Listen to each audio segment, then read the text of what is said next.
야용식물관리사 자격증 과정에 대한 내용을 지금부터 하나하나 짚어가면서 설명을 드리도록 그렇게 하겠습니다.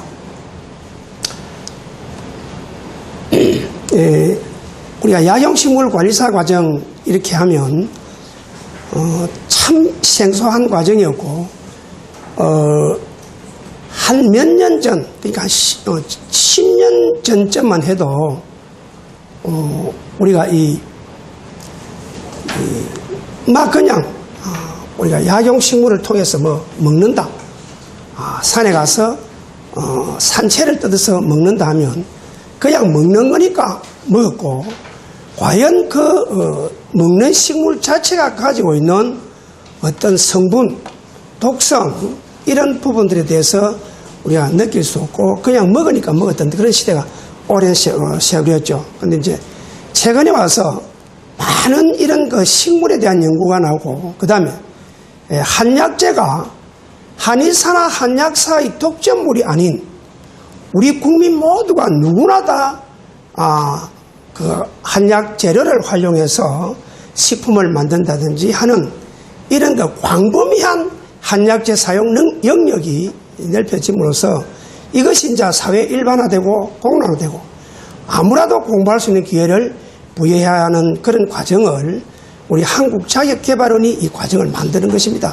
그래서 2006년도 처음 2006년 1월 달에 저희가 이 장소에서 전국에서 최초로 약용식물 교육원을 개설을 했고, 그로부터 지금 한 3, 4년 동안 제가 만들어낸 약용식물 관리사 자격증 소지자가 1,000몇 명에 달합니다. 달하고 그 다음에 이제 약용식물 자격증 과정을 거치고 나서 전문 강사 또는 창업 이런 한 단계 위 심화 교육을 받아서 지금 약초 포럼이라는 단체를 운영하고 있는 주체가 약 한 400명 정도 됩니다. 이분들은 전 심화 과정을 다 거친 분들입니다.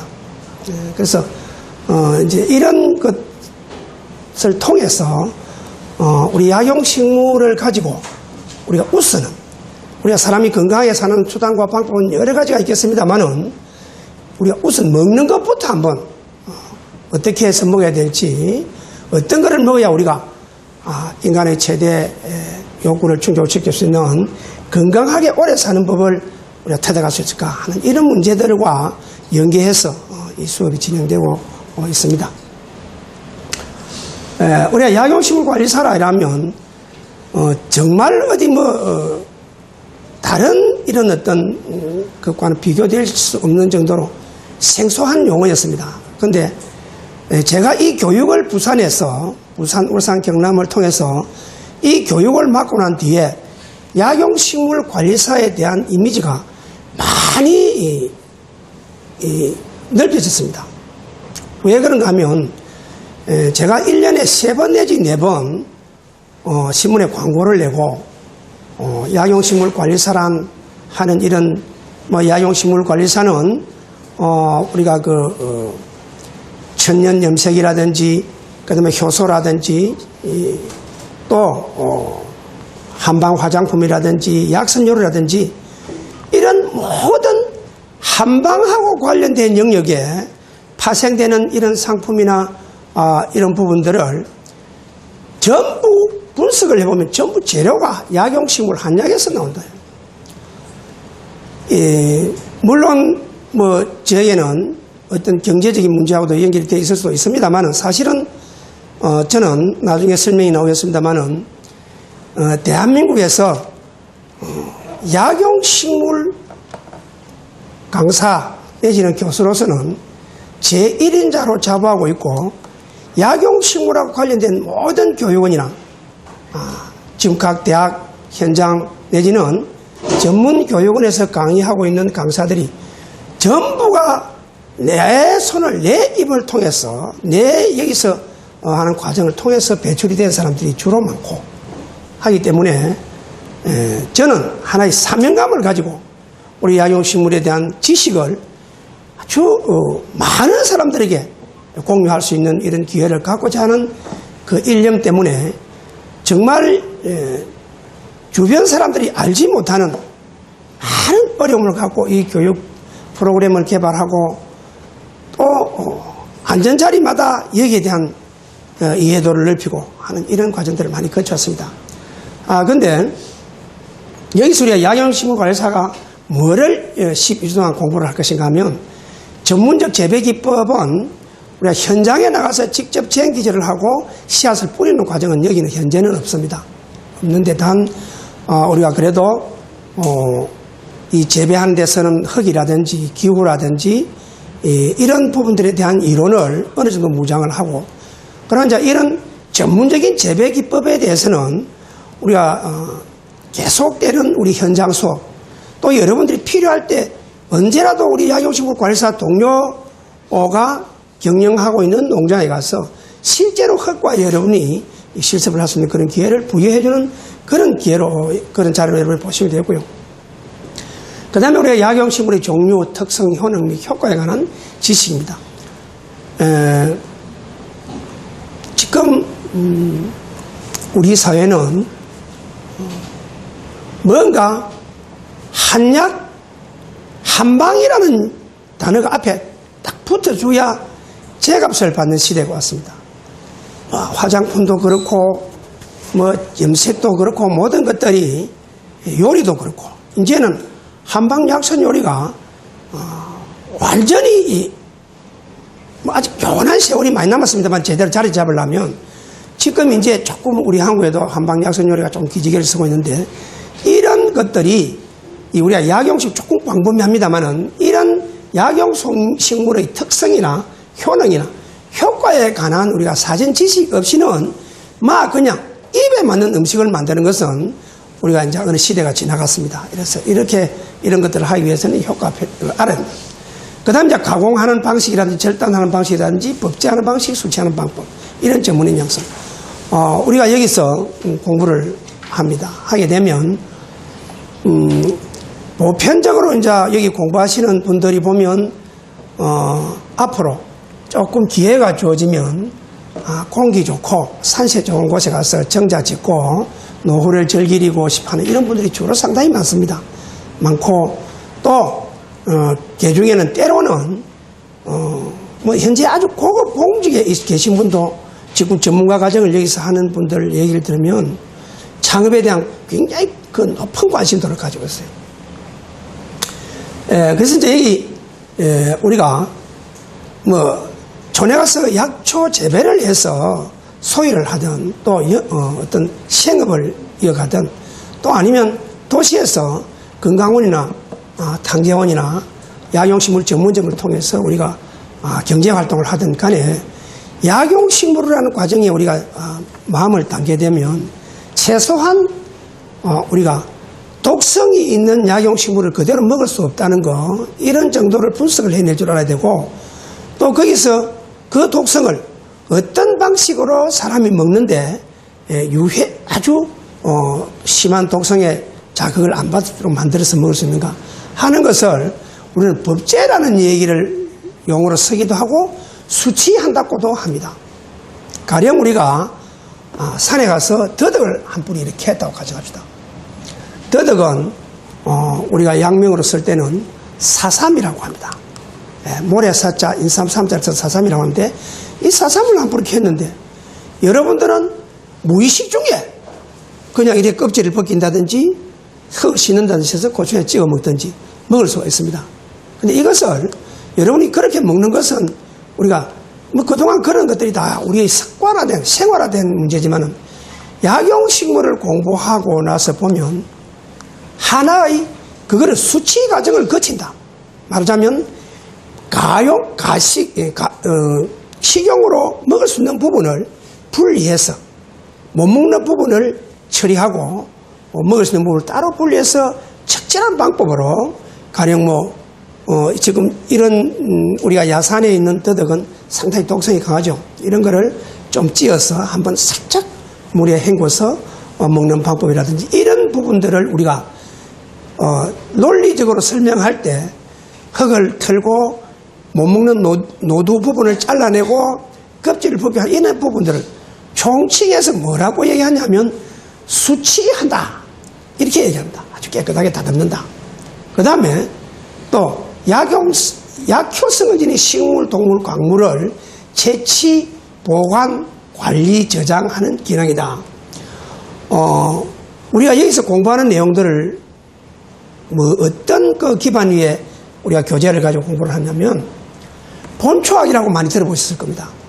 본초학이라는 책은 한방이 발전대에 나오는 최초부터 오늘날까지 변함없이 변천을 거듭해오고 새로운 내용을 보정해 오면서 유지되어 나오는 그 책인데 본초학의 근거를 두고 우리가 여기 교재를 편성을 하고 있습니다. 물론 본초학 외에도 한약학 개론이라든지 방약학편, 처방학 같은 것도 일부 포함이 되어 있습니다만은 여기에 이제 약용식물이라 하면 보통 일반적으로 이해하기를 뭐 나무나 목본이나 초본 이런 식물에 대한 것만 할 것이라고 생각하시는 분들이 상당히 많은데 우리 그 수업 범위 속에 포함된 약용식물은 식물은 물론 당연히 포함이 되어 있고 광물, 동물에 이르기까지 사람이 어떤 질병을 치료한 목적으로 아니면 질병을 예방할 목적으로 섭취하게 되는 모든 식물, 동물, 광물에 대한 포함된 이런 내용들을 같이 우리가 수업에 포함을 시키고 있습니다. 그래서 이제 우리가 동물이나 광물 같은 거는 상당히 기술적인 부분이 또 따르고 또 까다로운 부분이 있을 수 있습니다만은 우리가 식물에 대해서 채취한다. 그러니까 지금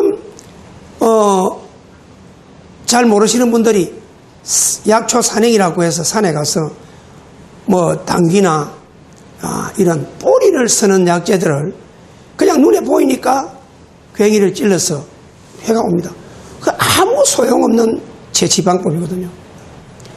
우리가 뿌리를 약으로 쓰는 약재는 대부분 잎이 마르고 내년 봄에 새싹이 돋기 전에 뿌리에 모든 약효나 영양이 저장되어 있는 상태에서 우리가 채취를 해서 깨끗하게 써먹어야 되는 거죠. 그런데 그렇지 못한 것은 우리가 원칙이 아니죠. 그래서 이런 것들을 고려시대, 백제시대, 고려시대 같은 때부터 지금은 그렇지 않습니다만은 나라에서 백성들에게 채취 원령을 만들어서 무슨 약재는 매월부터 매월까지 채취해라. 이런 영을 내려서 채취하는 그런 시기도 있었고 봅니다. 그래서 이런 채취. 근데 이제 이 채취에 대해 한 말씀 드리면 우리가 꽃이나 잎을 쓰는 약재를 가을에 꽃이 낙엽이 된다든지 잎이 낙엽이 될 때는 아무 약효가 없겠죠. 한창 왕성하게 자랄 6월이나 7월 이럴 때 채취를 또 해야 되는 것이고 그래서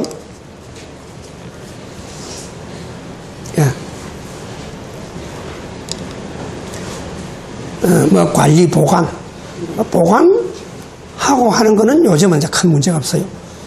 저희들이 지방에 자주 드나드는데 요즘은 이제 우리 지방에 가보면 자연불학 단위로 거의 저온 창고를 다 국가에서 지원을 하고 해가지고 만들어 놓고 아주 편리하게 지금 쓰고 있어요. 그래서 여러분들이 혹시 어떤 이런 그 자연불학이나 어디 가서 귀농 같은 이런 형식으로 해서 가서 농사를 좀 짓더라도 보관하는 거는 그렇게 어렵게 생각할 필요가 없죠. 그 자가 저온 창고를 대부분 다 농가에서 가지고 있어요. 이용할 수 있겠고요. 그러면 이제 우리가 전문점을 운영한다든지 한방병원, 한의원, 한약방 등에 공급하는 유통 전문가 과정이 될 수 있고요. 한약재를 위한 건강식품 제조, 가공, 유통, 판매 등 모든 업무. 여기에서 어떤 분들은 한번 끔찍 놀라는 사람이 있어요. 한약재를 가지고 건강식품 제조하고 가공하고 유통하고 판매한다면 이거 무슨 약사법이나 의료법에 저촉이 되지 않는가 하고 한번 깊이 골똘히 생각하시는 분들이 상당히 많습니다. 우리가 법이 정해져 있으면 그 법이 정한 범위 안에서 우리가 경제활동을 하고 연구활동을 하고 해야 됩니다. 그런데 저희들이 여기서 얘기하는 이런 부분들은 한약재를 이용해서 우리가 건강보조식품을 만든다든지 건강식품을 만드는 것이 전혀 법이 허용한 범위 내에 저촉되지 않는다는 거. 즉 말하자면 우리 식품공전에는 198종이라는 한약 재료로 쓸 수 있는 한약재를 식품으로 전환해서 써도 괜찮도록 식품공전에 명시가 되어 있습니다.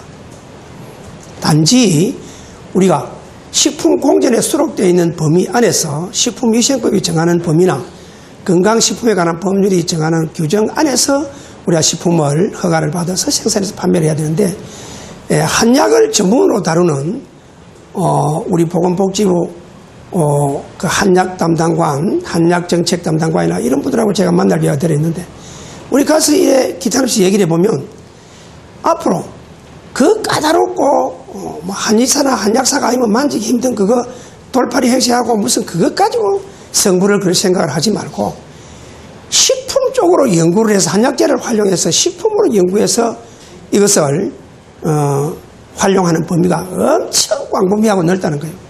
훨씬 메리트가 있고 재미가 있을 거다.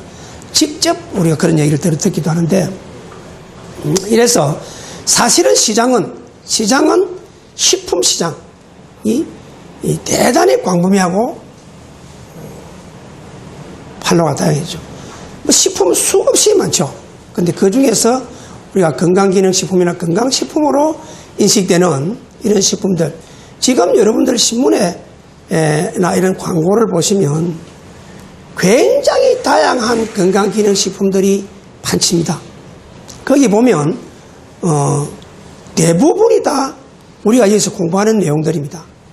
내용들이고 또 그 식품 옛날에는 한 4, 5년 전만 해도 십전 대보탕 쫙 다 들어가고 이런 약재들 쫙 넣어놓고 혈액순환 촉진 잘 되는 약이다 이런 광고를 하고 있는데, 요즘은 이제 그렇게 많이 또 잘하는 많이 넣어서 한약재를 쓰게 되면 관계 당국에서 잘 허가를 잘 안 내줍니다. 그래서 요즘은 딱 한두 가지만 딱 해가지고 완전히 신문에 여러분 중앙지 같은 거 보시면 양구 무슨 민들레 요즘 많이 안 넣어요. 한두 가지 딱 가지고 쇼부 바쁩니다.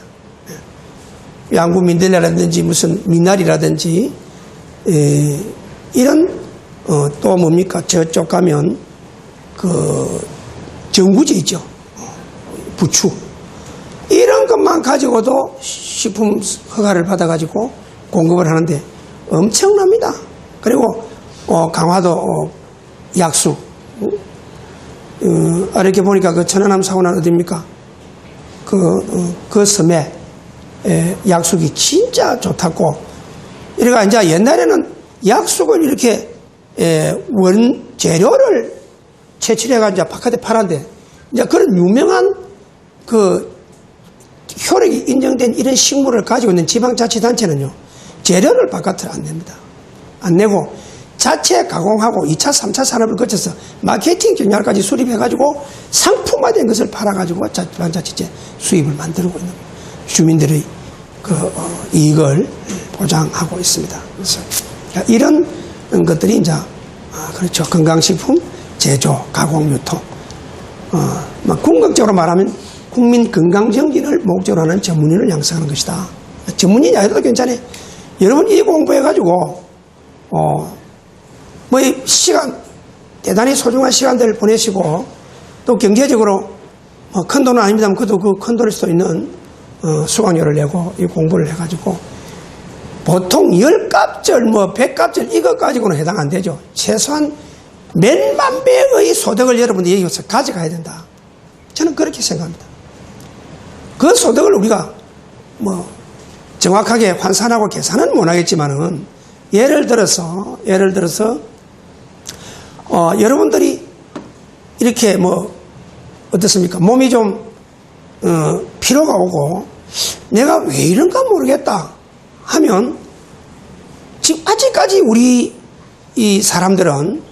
우리나라 사람들은 옛날부터 어릴 때부터 한약이라는 이런 우리가 주변 환경 속에서 살다 보니까 어디 보약 좀 먹었으면 좋겠다 하는 이런 생각들을 대부분 가지게 됩니다.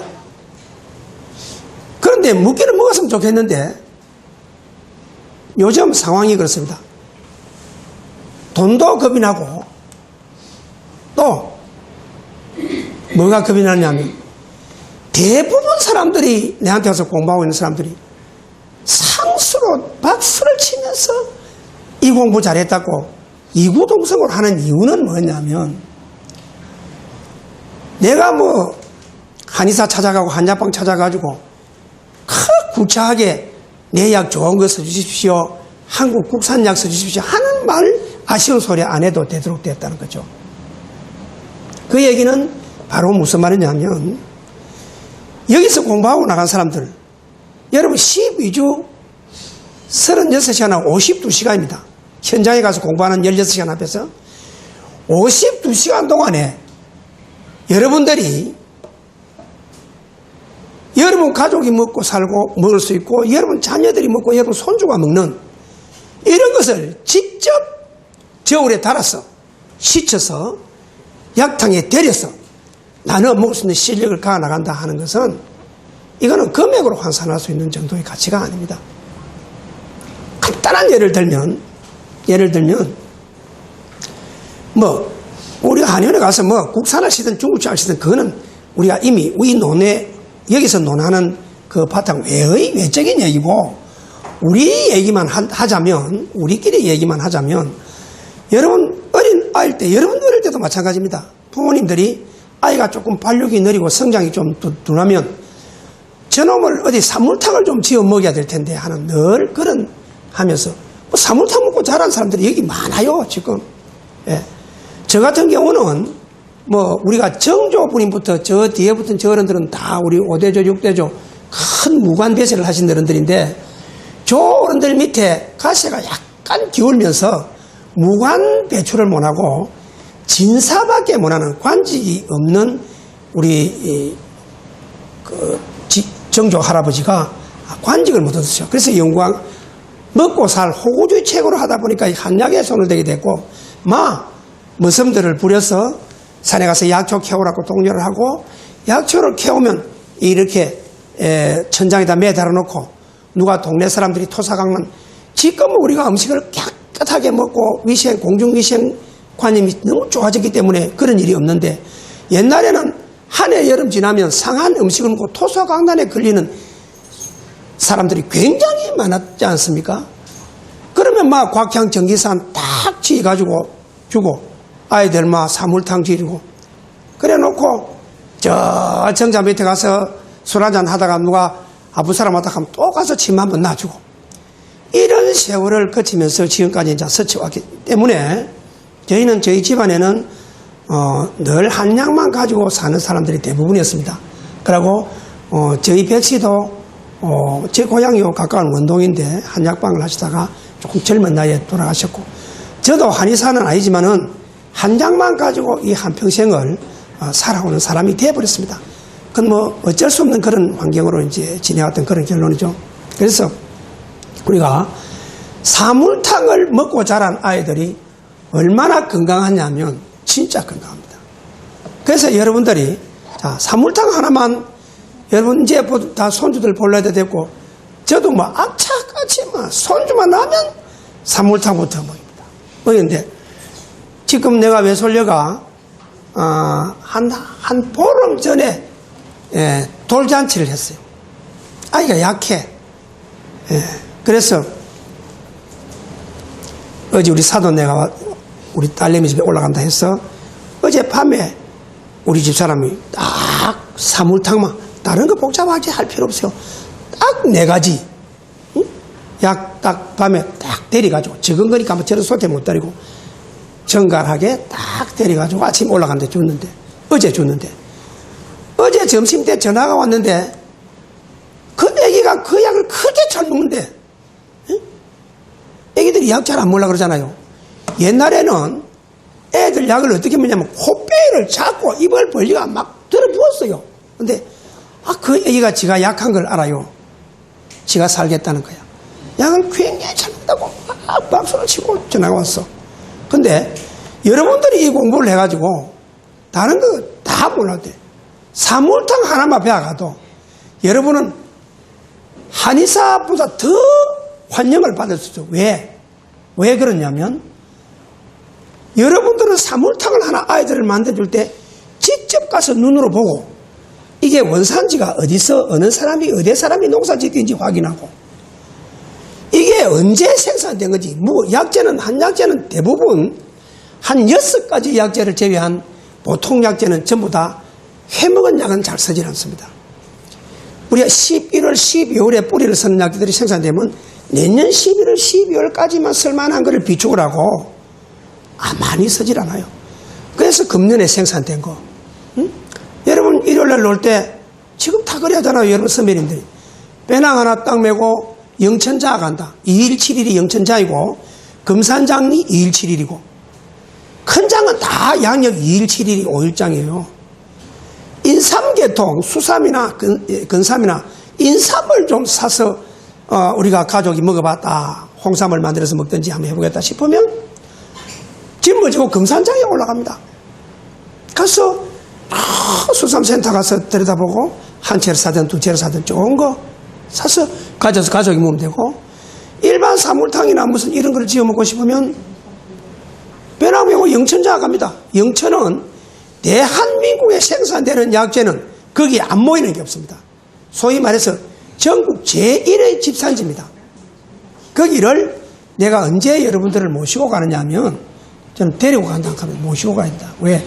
여러분은 약용식물의 가장 고귀한 자원이기 때문에 여러분들 모시고 가서 여러분들이 공부한 게 있네. 요거다. 하고 가르쳐주고 전시 상품을 둘러보고 공부를 해야 된다. 그러면 자, 사물탕 간단하잖아요. 저 뼈담 4개만 빼면 사물탕 지어져. 그거 달아서 여러분 자녀들이 먹고 여러분 먹어.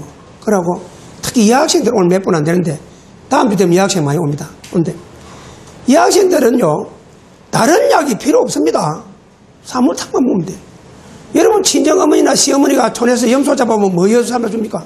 사물탕 여서를 줍니다. 사물탕. 왜? 한 달에 한 번씩 피를 뽑아내야 피가 나오니까. 이 몸 안에 피 관리를 하기 위해서 사물탕 안 먹으면 돼요. 자, 거기다가 또 하나 더 보태면 사군자탕이라 해서 인삼, 백출, 백봉령, 감초 4가지가 들어가는 처방이 하나 있는데 내 시간 남으면 적어서 설명해 드릴게요. 우선 해놓고 이거는 뭐 하느냐, 사물탕은 피를 도와주는 약이야.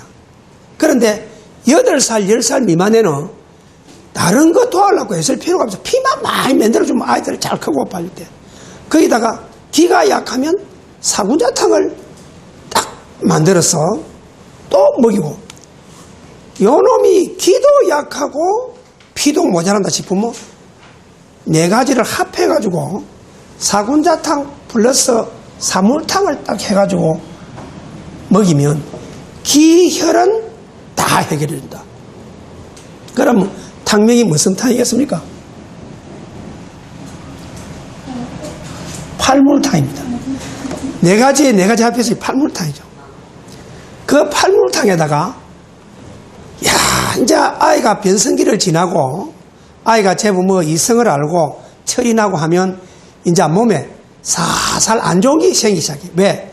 첫째, 뭐 짝사랑하는 여자 생기도 스트레스 받으니까 그게 안 좋은 물건이 생기고 하네. 또 뭐 제 운동을 심하게 하다 보면 어디 탁 받치도 그게 나쁜 피가 되고, 이 이제 사람이 병이 오는 시기가 변성기를 거쳐서 사춘기를 지나가면서 슬슬 뭐가 이러면 그 8가지마가 조금 톤이 약하다 싶으면 거기다 여러분 수정가에 먹는 계피 알죠? 계피. 이거는 뭐 하는 작용을 해주냐면 우리 몸 안에 가서 속을 따뜻하게 해주고 그런 역할을 해줘요. 거기다가 황기라고 여름철에 땀이 많이 나면 닭에다 황기 사다 삶아 먹는 이 황기하고 2가지를 보태면 그게 십전대보탕인데, 내가 이 강의를 하다가 내가 십전대보탕이라 안 하고 그래 보태가 10가지는 뭐고 하면 신물탕이다 이렇게 합니다. 10가지 들어갔다고. 그게 이제 십전대보탕인데, 한방의 발전돼 온 과거 경위를 보면 우리가 요즘은 체질 걸리면 병원에 가서 수술하고 중이염 걸리면 병원에 가서 치료하고 비염 걸리면 병원에 치료하지만은 우리가 현대의학이 우리나라에 와서 이렇게 광범위한 활동을 하기 전에는 전부 한약에 의존할 수밖에 없었지 않았습니까? 그런데 그러면서도 가장 비중 있게 취급돼 온 재료가 뭐냐면 십전대보살입니다. 왜 그러냐면 우리 인체는 기와 혈만 순조롭게 잘 운행이 되고 유지가 되면 질병이 오질 않는다. 자연과의 그 어떤 싸움에서 내가 자연을 이겨나갈 수 있는 건강을 확보하면 감기도 피할 수 있고 지난 여름에 큰 난리를 쳤던 신종플루까지도 피할 수 있고. 신종플루 뭡니까? 신종플루를 왔는데 왜 한방병원이 난리가 나고 손님이 막 밀리다치고 줄을 서고 한의원이 왜 줄을 섰습니까? 인체를 면역기능이나 항병능력, 자연과의 그 어떤 한의원이 왜 줄을 섰습니까? 인체를 면역기능이나 항병능력, 자연과의 그 어떤 저항에서 이길 수 있는 면역기능을 보강할 수 있는 방법은 한약